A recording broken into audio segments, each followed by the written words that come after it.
At this point, it's starting to feel like if you played one survival crafting game, you've played them all. The tone and art style are typically realistic with a gritty flair, the gameplay loop is almost always the same, and they're often not polished enough to feel completed. Windbound, however, is here to blow a breath of fresh air into the sails of a genre that started to feel like it was sinking.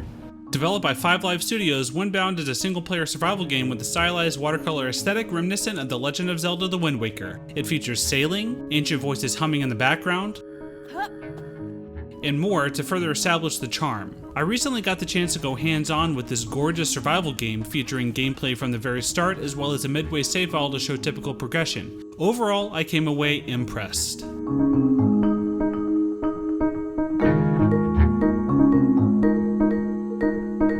Windbound begins much like many games of this type, but doesn't take long to feel fresh and unique.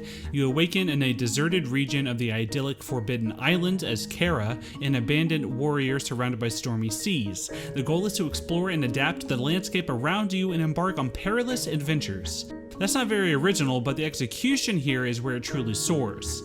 From the very first island, creatures are immediately outlandish, and the game's general focus on becoming a traveling nomad immediately fosters a sense of constant discovery, which is a welcome change of pace for a genre that's usually about doing the same things over and over and over again. So instead of farming the same areas for identical resources forever, Windbound requires you to stay mobile. Each island is procedurally generated, ensuring you won't have the same adventure twice, so once you hunt all the creatures, gather all the resources, and exhaust what's available, you've got to move on and continue crossing the Forbidden Islands. Sailing presents its own challenges too. After building a ship, you can set off on your own, but not only is the wind direction a thing, but the waves can be downright perilous at times during big storms. There are 2 difficulty options, Survivalist and Storyteller. On Survivalist, when you die, you are booted all the way back to the start of Chapter 1 when you first awake. However, the main difference is that you get to keep any items in the held section of the inventory, but lose anything that's in your bags. On Storyteller, you get to keep your entire inventory, don't lose any chapter progress, and combat is also a little bit easier.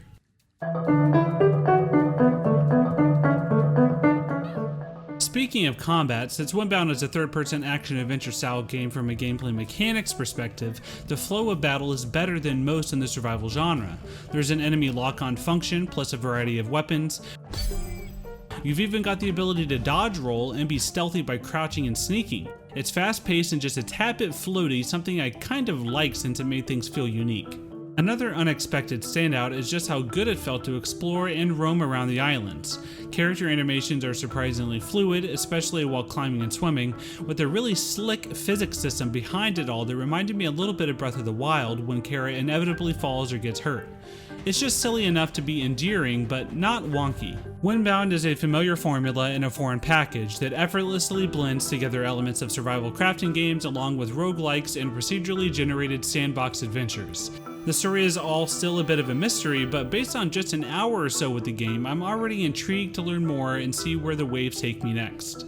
We won't have to wait much longer to see which way the wind blows for Windbound, as it's due to set sail for PC, PS4, Xbox One, Switch, and Stadia later this month on August 28th. For more on the latest survival games, check out our 40 minutes of grounded gameplay here, and for everything else, stay tuned to IGN.